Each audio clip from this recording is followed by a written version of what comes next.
Hi, I'm Zoe McKnight. What was my inspiration for Delicate Truth? Growing up, I was always the queen of what if.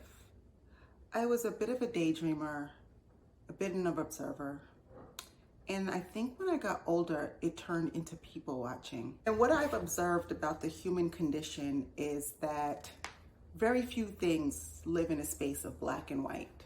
There are so many different shades of gray.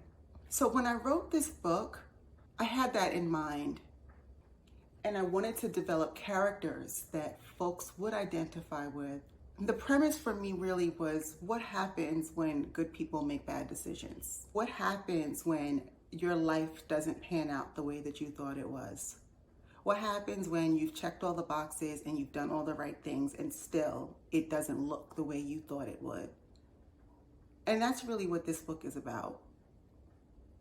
How do we fix our mistakes? How do we make the best decision moving forward? How do we forgive ourselves for mistakes we've made? I think what makes this book really interesting is the complexity of the characters. They all have layers to them. And what I've heard from people who've read it is that it's hard to really love or really hate any of them, because you really get a glimpse inside of their lives and you see why they have behaved the way that they have.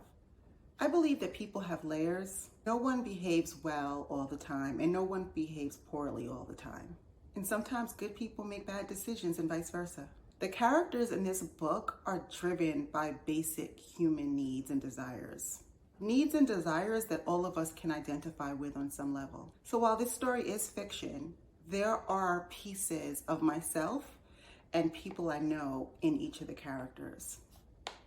And I believe that anyone who reads the book is going to be able to have that same experience. It's a story about people who've come to a point in their lives when things aren't what they always thought they would be.